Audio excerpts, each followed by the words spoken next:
It is my pleasure to introduce Saskia Sassen. She's at Columbia University, where she's the Lynd Professor of Sociology and the co-chair of the Committee on Global Thought. She is yet another eminent scholar, has a number of books that people talk about in multiple contexts, in multiple settings, in multiple countries, and is truly someone who really drives people, scholars and just regular people on the street, to think hard about what their experiences are and what reality is. And so it is my great pleasure to introduce Saskia. Please welcome her. So it's a real pleasure to be here, and I loved hearing Margaret and most, I think, of Anyanya's talk. And I want to thank the organizers really for thinking of this particular type of conference, because I'm very interested in indeterminacy, and the street is one of the most important spaces for indeterminacy.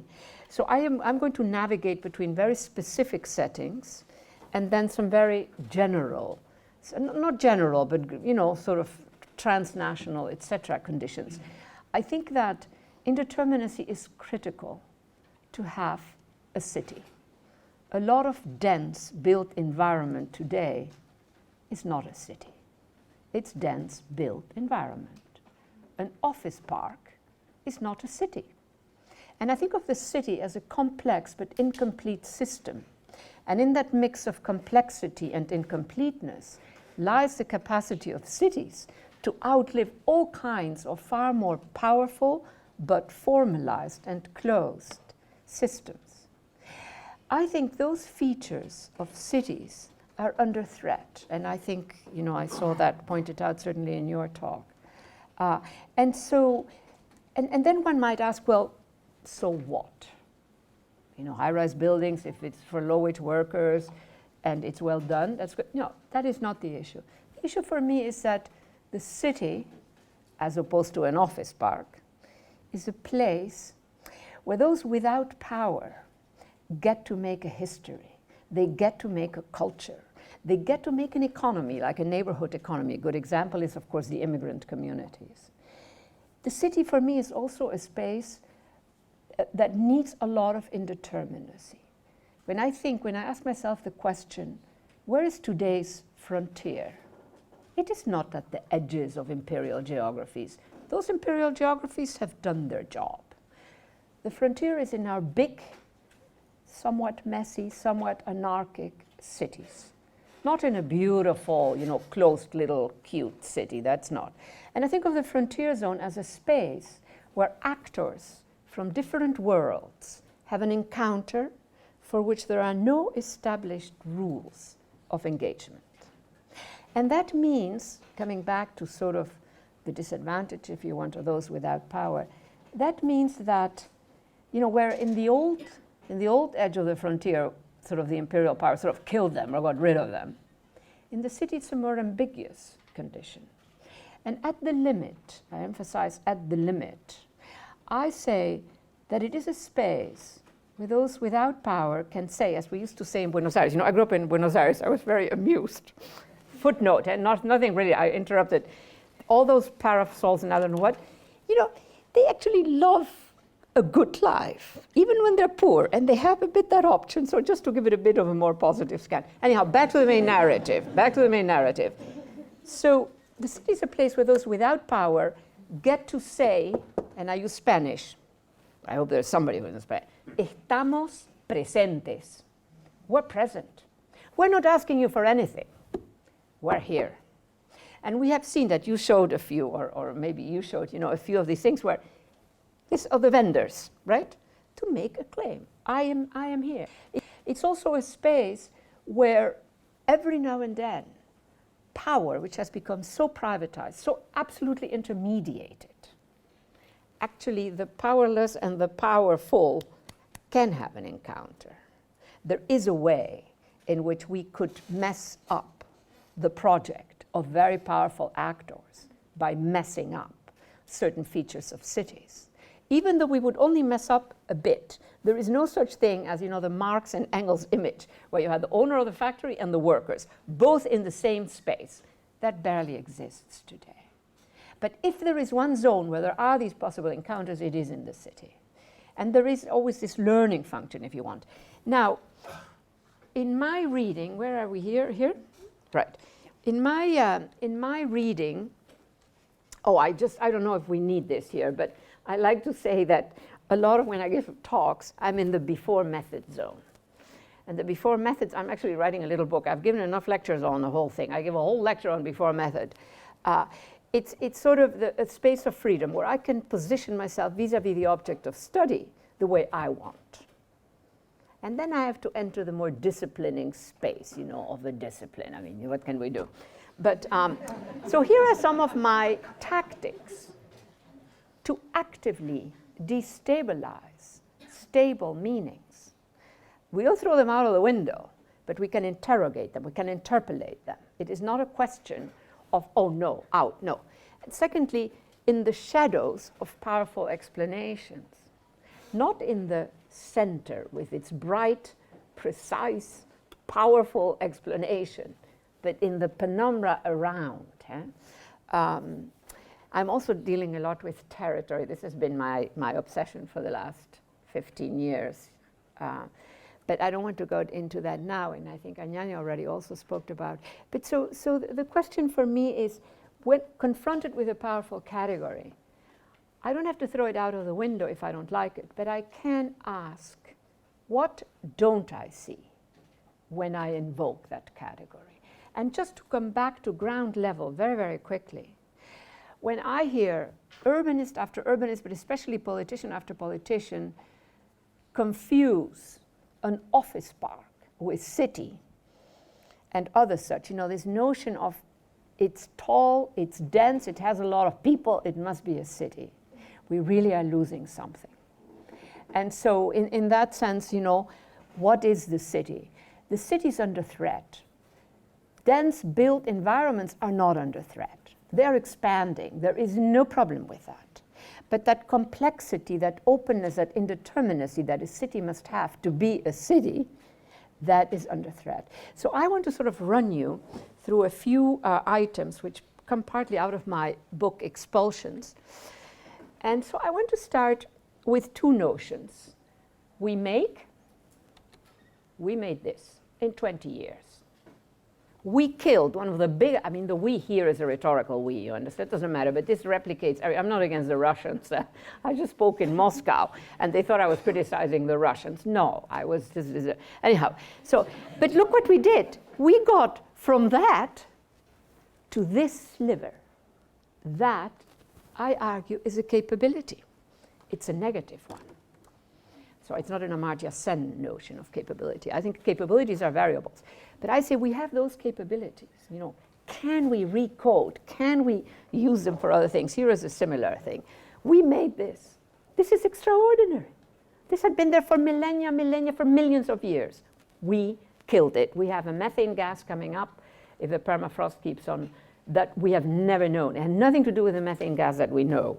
So we made that, and we made so many other things, right? I don't need to elaborate on that. We also made this, the displaced people. Today we're up to 60 million. These things do not fall from the sky. These are intricate conditions that come together, etc., etc. So that, for me, these are critical framings to get at questions of injustice, to get at questions of maldistribution, etc., etc. And we also grab. We like to grab. And the grabbing that is happening is producing an extraordinary loss of habitat for more and more people. Guess where those people are going to go? Cities, because the city is still an open, indeterminate space. And the street, again, for me, is the ultimate indeterminate space. A piazza may look like it's open to everybody. In fact, it is not. I think you signal to that as well, right? There are certain piazzas, Piazza has embedded codes, embedded how you conduct yourself, etc. So many immigrants in New York City would not go to certain public spaces because they feel unwanted, or maybe the police is harassing. So the question of this kind of a genuinely indeterminate space, as opposed to a piazza that is a very significant. Now we grab. I think everybody knows by now the land grabs that are happening. This is a very old history, but I'm interested in the history that takes off in 2006, when the major investors buying land in sub-Saharan Africa, in Russia, in Ukraine, were hedge funds and other financial, JP Morgan bought. So these land grabs here is, I wish that the light were a bit, can you see a bit? It's a bit bright here. But so Africa is still the main destination, but really it's spreading. Now what does a land grab mean? And I see an interesting parallel between what I said, built density is not a city necessarily. Yeah? A city is a more complex.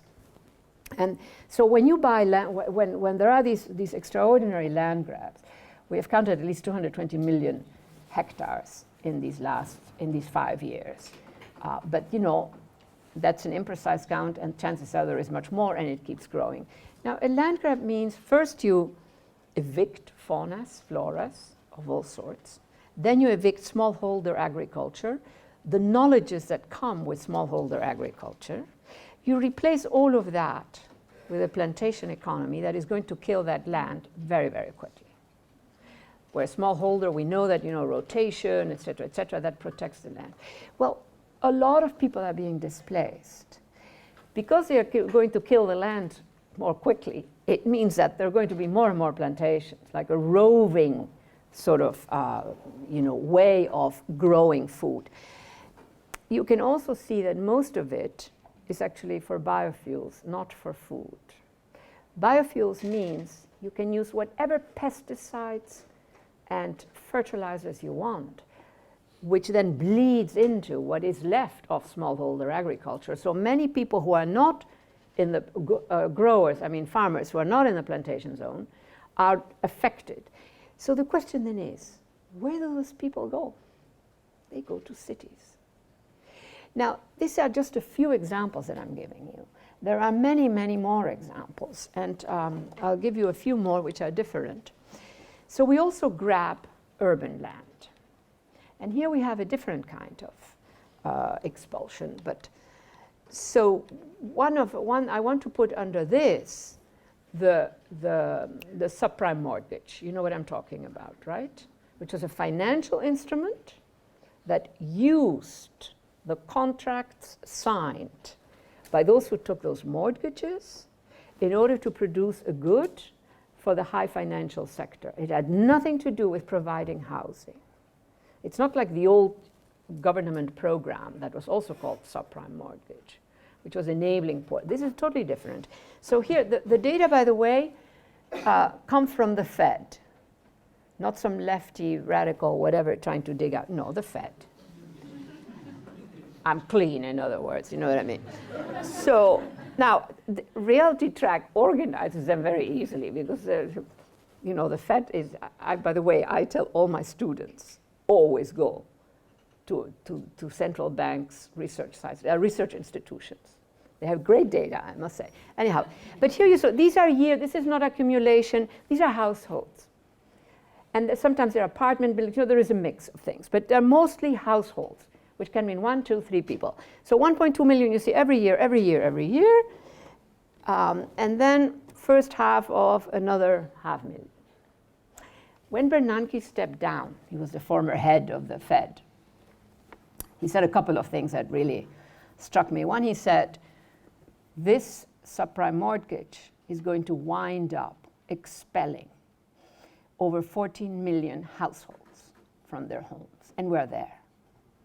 The other thing he said, and this is a footnote because I do a lot of work on high finance, he said most financial trading is in black pools, they're private, owned by banks, markets, and we don't know what is happening there. This, and I am always amazed at how few people picked up on this. These are extraordinary statements, But anyhow, so I get totally wrapped up here. So here you have a distribution. You can see the high point is, the instrument has been declared illegal in this country because it is truly problematic. The total numbers, I just want to give you a Pythagorean moment on numbers. So it's about 30 million people minimum. Now, I'm Dutch, though I grew up in Latin America. I'm Dutch. My country has 16 million. It is as if some voice from up there would say, all right, everybody on the territory of the Netherlands, out. And where you go, I don't know, nor do I care. And now we're going to repeat the example. It is massive. And so one of the arguments I make in my expulsions book is when a condition becomes the familiar, not the monstrous, the familiar condition becomes very extreme, we lose it. Our conceptual categories, our statistical categories, they can't capture the extreme condition. And in its full materiality, it can be invisible. This is an example of that. I always ask my students, I won't put you to that task. Do you know about the blue tents, the tent cities? Almost nobody. We have thousands and thousands and thousands of people living in tent cities, which are, of course, outside nice municipal governments who provide it. I have a video that I show in my classes. It's invisible. And this is sort of, in my expulsions book, one of the things that I really am interested in is how the extreme format or instantiation of the familiar can become invisible, conceptually, statistically. I mean, it's there. So same thing for me with dead land and dead water. It's invisible. We sort of forget that it's there. By the way, the Europeans think that they are scot-free. They're not, including Germany. I like to mention that because everybody's saying Germany has a perfect economy. So these are, again, the numbers are much smaller. These are households. And I just have 3 years here. In the book, I have more. But in Hungary, for instance, we know over 1 million households out. Now, what this creates, among other things, is empty urban land. It may be sitting fallow there now, but who knows what is the next step. And so the next step for me is linked with at least 2 developments. And there might be more, but I don't have time. So one of them is this is an invented market. The best description of it is, the matched market formula of one of these Nobel Prize winners 3 years ago in the economy. But these are markets where the parties, organize themselves for supplying, for demanding, and for supplying. This is not the microeconomists' market. So now these are minimum prices. The actual minimum price tends to be closer to 100 million. Here you have some of the main nationalities. This comes from the Financial Times. I also worked with them on that. And then it goes on. You see, New York City, 10 million. We know that 10 million, that's a minimum price. But today the price is 100 million in New York City. Now here you have Dubai. Look, Dubai, very mixed combination, compared. The Russians are in many places. Singapore, I love this one. Shanghai, 6.4 million. Again, it's much higher right now. So the world seems to want to buy in Shanghai, right? This is buying property. These are not, and look at Hong Kong. The main buyers are mainland Chinese. I find that very funny, but I see that this is not. So for me, when I see these kinds of things, out of that for me comes a question: who owns the city? Now, this is a question that does not make sense, you understand. If you are a legal expert on city property or city regulation, you say that question doesn't work. Well, I know, but I think we need to ask it. This is, again, one of these, a series of factors that are eliminating, wiping out the question of indeterminacy in the city, and in that sense, the risk of losing it. So I have this project going now where I'm trying to understand who owns urban land. These figures that I'm going to give you do not include what is called site development. Where you buy, like a Chinese construction company, partly linked to the government, has just bought Atlantic Yards, which is a big, nice, right now, really nice space, very mixed use, etc. They bought it and they're going to throw all of that out and build 14 massive towers, luxury housing. That is raising the density, but de-urbanizing that space, right? So I am just I'm not talking about site development. The figures that I want to show you, this is just investment. And I'm working with a data set which is the top 100 cities where corporates have bought. And it's both national, it varies enormously by country, national and foreign. I frankly think that distinction is not the most important feature. I think the most important feature is that it is corporate. Minimum property in the case of New York is 5 million. And for instance, another foreign buyer, in this case foreign buyer, just bought up 12 buildings in central Amsterdam. Central Amsterdam is very old, you know, it's a certain kind of space, and the Dutch are up in arms. They can't believe it, that this is happening, but you know, they can do this. They can, you know, this is certainly beginning in the 1980s. Many channels were constructed, little laws, little regulations that enable this type of acquisition. Now here, I hope you can see this. So this is just 1 year, mid-2013, mid-2014. The data come from Oxford Analytics, the World Economic Forum, a whole bunch. They're aggregated and presented here by a kind of real estate, Cushman, Wakefield and Cushman, you know, who present this in a very readable way. I'm working with the basic data. Huh? So it's not as simple to read as this. But so if you look, this is, you know, there you have it. I mean, it's quite a bit, 55 billion. And if you look at the growth rates, you can see that it varies quite a bit by countries, by city. This is national. And here you have a longer distribution. You know, I can't show the full 100, but you can see it's a whole mix of cities. Quite a few cities in the United States. I was amazed at how many cities in the United States are this object of desire, cities that we might not necessarily think, wow, that's a great place to go, but that is happening. This is foreign investment, and London clearly dominates.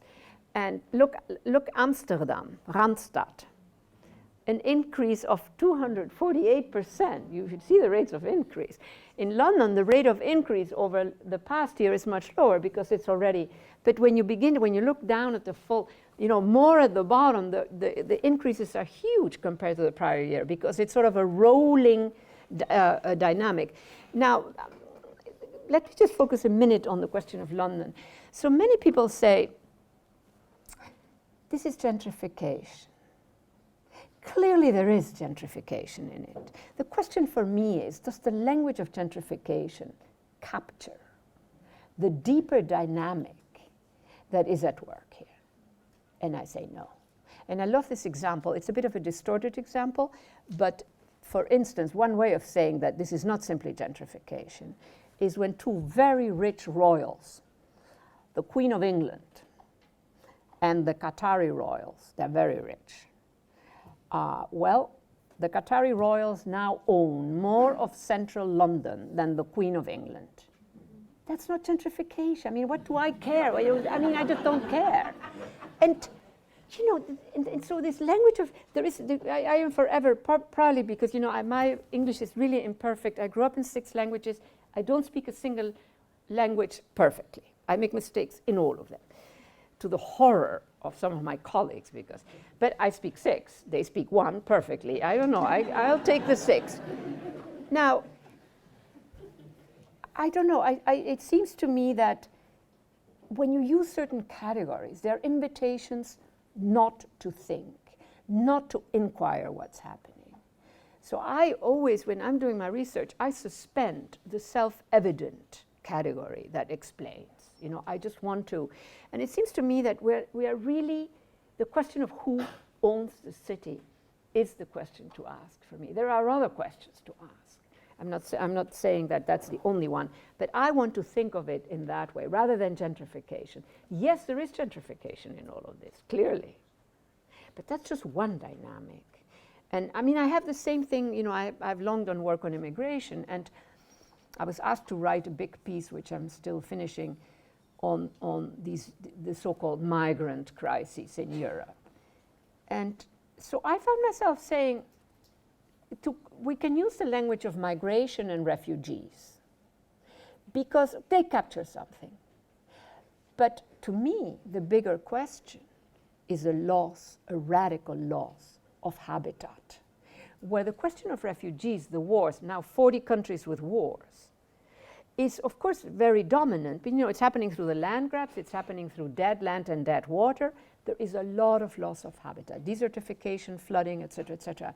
So the same thing here, I need to go digging through other vectors than the self-evident. In this case, it's a city, so it must be gentrification, or that sort of, I just find myself that, one question that one can ask, if we put on the other column what I've not talked about really, which is the enormous losses of the middle classes in many countries, including in Europe, including in Germany, including in the nice Scandinavian countries. And this is happening, this inequality, the decline of the middle classes, not just in terms of income, but in terms of functionality within our economies. At some point, after World War II, the middle classes were critical actors. They have lost that function. It's the high-level professionals that now acquire that action. So you have decline, losses, etc. We have all by now are familiar. And then you have these other trends that I'm describing. The rise of extraordinarily powerful, rich corporate actors. And so I asked myself whether we were actually confronting a new systemics. This is the argument I make in my little expulsions book. I want to just use two examples. We don't have a pointer here, huh?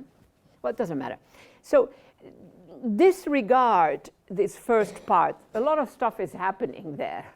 The flat line it's because below, billions, etc. But look at this. So the crisis in the 1980s, as we all know by now, there is an enormous set of advantages that roll in for corporates. In this case, we're talking corporate profits, right? Then comes the crises, you see, 2008 and 2010, which lasts about 2 hours. I exaggerate, 2 years. After that, this is what I want to point out. After that, the returns are even higher, while vast stretches of our economies have not recovered. You know what I'm talking about, right? So what we're seeing is truly a divergence, that there always was inequality. But if you think of the post-Keynesian decades, the post-World War II Keynesian decades, there was a sort of a growth of the middle classes, a growth of the prosperous working classes, and sure, there were the rich. They were there, and there were the poor, and the discriminated, etc. Well, now we really are dealing with, I think, a kind of new dynamic. I was already talking about that way back in the 1980s in my Global City book. These cities were sort of experimental zones where you could actually study this. But, nobody accepted that, because the visual order suggested prosperity, and the notion that there was a built-in dynamic of inequality at that point was simply not. Now, this is even more extreme. This is corporate assets. So again, there, the crises last about half an hour, and after that, it's even higher. So this is capturing, one particular vector. So the question for me, and coming back to cities, who are we the citizens? And I mean citizens not as in terms of, those who reside, who have made it their country, their city, their neighborhood, whether they are legal, illegal, whatever the language, doesn't matter. But that is what I mean. Who are we when these kinds of trends that I've been describing, the who owns the city, what I just showed, etc., is also happening? And I want to sort of end up with this map. Can I ask people, I've shown this map quite a few times, but have you seen this map? Who has seen this map? Somebody said this. This is in the public domain. These are the 10,000 buildings which are full-time gathering data about all of us. And if your grandmother was just visiting for 2 days, she's in that data set as well. This is amazing. The last one was finished. Now, this goes back to 2010. The Washington Post did this. They put 20 of their best people. Almost nobody has seen this. I find this extraordinary. The one in Iowa, which was, not Iowa, there is some other, Utah, what?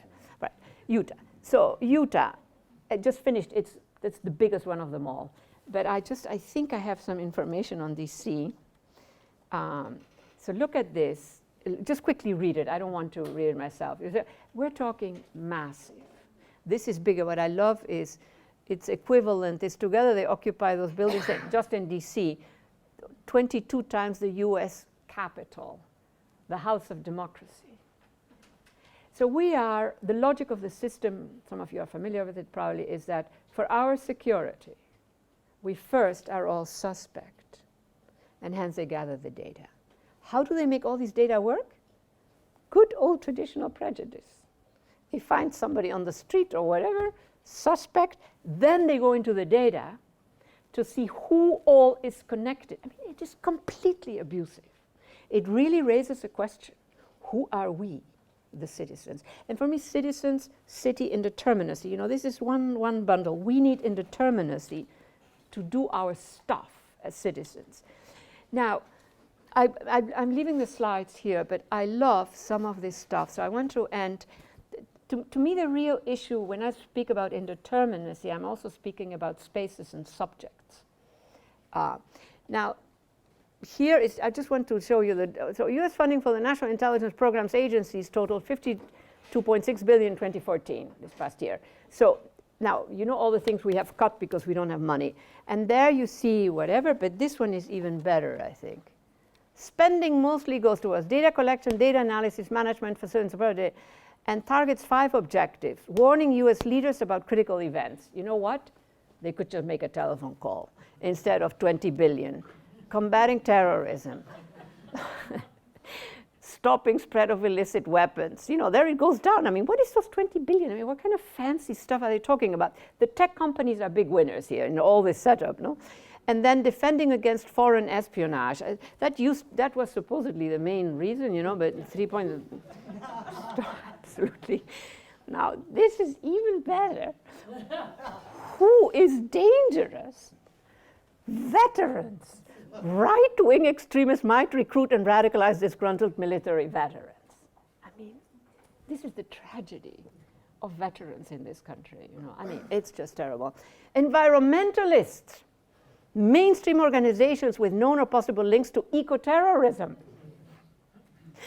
Nation of Islam. So, and then FBI, so that goes on. But then what I want to leave you here with, I'm not going to go through it.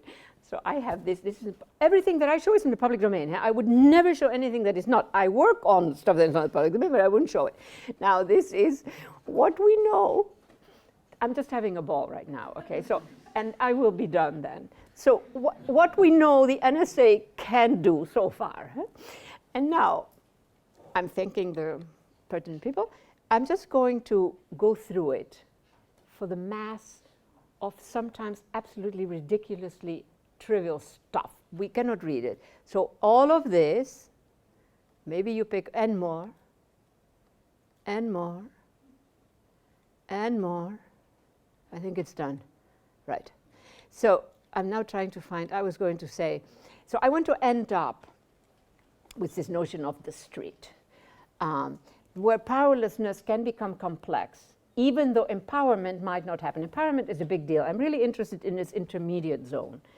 And power can be unsettled, not quite destroyed. Power often, I think, destroys itself because it cannot govern itself. We've seen that with finance, we've seen it with, and this is the street for me. Now, this is an old image, you understand, this is Tahrir Square. And this is the speech of urban space, that the tanks are neutralized by the mass of people. I mean, they're willing tank drivers, clearly, right? But you know, this is sort of the extreme moment, and this is, of course, when the Occupy movements were happening. We had a lot of these mixes of realities, like Zuccotti Park, a private park, you understand.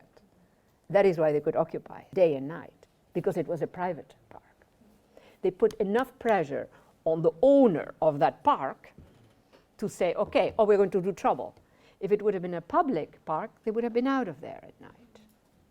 So these juxtapositions, and we need that in cities. We just need that, and this is the end. Thank you very much.